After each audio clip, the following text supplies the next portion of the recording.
है 5 centimetre, 6 centimetre और 7 centimetre भुजाओं वाले एक त्रिभुज की रचना कीजिए और फिर एक अन्य त्रिभुज की रचना कीजिए जिसकी भुजाएं दिए हुए त्रिभुज की संगत भुजाओं की 7/5 गुनी हो। देखिए इससे पहले वाले सवाल में क्या था, 2/3 गुनी था। कहने का मतलब है कि इससे पहले वाले सवाल में ऊपर छोटा था और नीचे बड़ा था, लेकिन यहाँ क्या है, ऊपर बड़ा है और नीचे छोटा है। ये आपको ध्यान देना है, ठीक है। चलिए इसको बाद में देखेंगे। सबसे पहले हम लोग क्या करते हैं कि एक त्रिभुज की रचना करते हैं। कैसे, देखिए यहाँ भुजा है 5 सेंटीमीटर, 6 सेंटीमीटर और 7 सेंटीमीटर, 3 भुजा हैं। तीनों में से कोई भी आप एक भुजा पहले खींच सकते हैं, ठीक है। तो यहाँ हम लोग क्या करते हैं, जो सबसे बड़ा भुजा है ना उसको पहले खींचते हैं, ठीक है। कितना है, 7 सेंटीमीटर का, तो आइए खींच लेते हैं। देखिए यहाँ पे एक भुजा खींच लेते हैं सबसे पहले 7 सेंटीमीटर का, ओके। तो देखिए ये हो गया 7 सेंटीमीटर, ठीक है। और इसका आप चाहें तो नाम दे दीजिए ना, क्या नाम है इसका, कुछ भी दे दीजिए। देखिए यहाँ हम दे देते हैं बी और यहाँ दे देते हैं सी, ओके। अब क्या करना है, अब 5 सेंटीमीटर या 6 सेंटीमीटर दोनों में से कोई एक खींचना है पहले, ठीक है। तो देखिए यहाँ पे हम लोग खींचेंगे 6 सेंटीमीटर का अब, ठीक है। यानी ये हो गया 6 सेंटीमीटर, ओके। तो यहाँ पे इसको रखेंगे, ठीक है, और यहाँ 6 सेंटीमीटर का एक कट लगा देंगे, ओके, यानी चाप लगा देंगे। इसके बाद क्या है, 5 सेंटीमीटर, तो आइए नाप लेते हैं। देखिए ये हो गया, यहाँ से इसको छोटा कर देते हैं थोड़ा सा, ये हो गया 5 सेंटीमीटर का, ठीक है ना। तो यहाँ से 5 सेंटीमीटर का चाप काट देंगे। फिर इसके बाद इसको मिला देते हैं,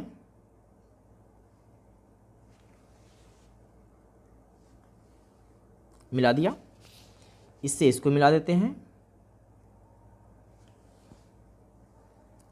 ये मिला दिया, इसका नाम ए दे देते हैं, ठीक है। तो हमारे पास अब क्या क्या हो गया, देखिए ए हो गया 7 सेंटीमीटर का, क्या हो गया 7 सेंटीमीटर, ठीक है ना। ए हो गया 6 सेंटीमीटर और ए हो जाएगा 5 सेंटीमीटर, ठीक है। लिख देते हैं यहाँ पे 5 सेंटीमीटर। अब क्या करना है, देखिए अब हमें नीचे की तरफ न्यून कोण बनाना है, ठीक है, इस तरीके से। और ऊपर कर लेते हैं इसको। देखिए यहाँ पे न्यून कोण बनाना है, ये न्यून कोण बना दिया, ठीक है। न्यून कोण को कितने भागों में बांटना है, देखिए सबसे बड़ा क्या है 7/5, यानी कि सबसे बड़ा क्या है 7 है, तो 7 बराबर भागों में बांटना है, ठीक है। देखिए इसके लिए हम क्या करते हैं कि इसको थोड़ा सा छोटा कर लेते हैं, ठीक है, इतना कर लेते हैं, चलेगा इतना, है ना।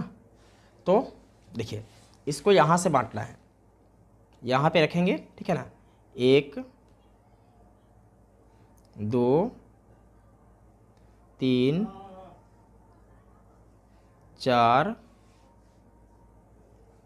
5 6 और ये छोटा पड़ गया, ठीक है। इसको थोड़ा सा और बड़ा कर लेते हैं,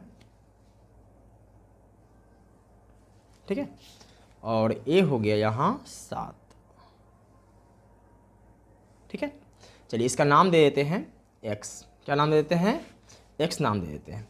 इसके बाद क्या करना है, इस प्रत्येक बिंदु का भी नाम देना है। तो यहाँ पे b है तो इसका नाम देते हैं b1, क्या देते हैं b1, ये हो जाएगा b2, ये हो जाएगा b3, ये हो जाएगा b4, ये हो जाएगा b5 और ये हो जाएगा b6 और ये हो जाएगा b7, ठीक है। अब यहाँ क्या करना है, देखिए यहाँ पे यही एक फंडा समझना आपको है कि इससे पहले वाले सवाल में क्या था, 2/3 गुनी था, ठीक है। तो नीचे वाले से सबसे पहले हम लोग मिलाए थे ना। यहाँ पे क्या करना है, यहाँ पे भी सबसे पहले नीचे वाले से ही मिलाना है, यानी कि B5 से C को मिला देना है, B5 से C को मिला देना है। ये मिला दिया हमने, मिला दिया। अब क्या करना है, BC को थोड़ा बढ़ा लेते हैं आगे, ठीक है ना, इसमें बढ़ाना ही पड़ेगा, ठीक है ना। इससे पहले वाले सवाल में नहीं बढ़ाए थे, इसके अंदर में ही किए थे, ठीक है, लेकिन यहाँ पे आपको बढ़ाना पड़ेगा।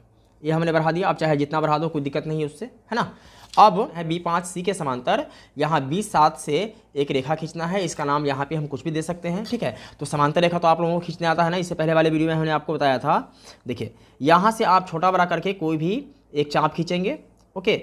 अब ठीक इसी से यहाँ पे रखेंगे, ठीक है ना, यहाँ पे रखेंगे, B7 पे रखेंगे और एक चाप खींचेंगे, ओके। इसके बाद क्या करना है, इसका दूरी नापना है यहाँ से, ठीक है ना। इसके पॉइंट से मतलब नहीं है, ध्यान रखिएगा, यहाँ से एक यहाँ नापेंगे, इतना है, ठीक है ना। तो यहाँ रखेंगे और जो हमें चाप खींचा था उसके पॉइंट पे, और इसको क्या करेंगे, चाप काट के इससे इसको मिला देंगे,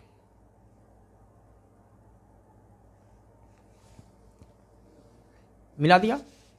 आप इसका नाम कुछ भी रख सकते हैं, डी रख दीजिए, ठीक है ना। अब क्या करना है कि जैसे हमने यहाँ पे समांतर रेखा खींचा है ना, वैसे ही यहाँ से एक समांतर रेखा खींचना है। इसके लिए क्या करेंगे ना, इसको बढ़ा देते हैं थोड़ा सा, ये बढ़ा दिया। अब देखिए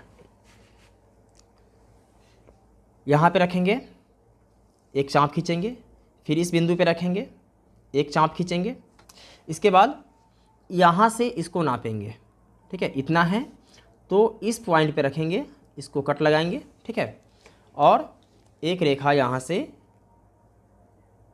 इस तरीके से खींच देंगे, ठीक है। ये जो रेखा हुआ इस रेखा के समांतर, ओके। इसका नाम आप कुछ भी दे दीजिए, ई दे दीजिए। अब फाइनल मेरा रचना बनके तैयार हो चुका है, ठीक है। अब करना बस सिर्फ ये है कि रचना के चरण और औचित्य लिखना है, ठीक।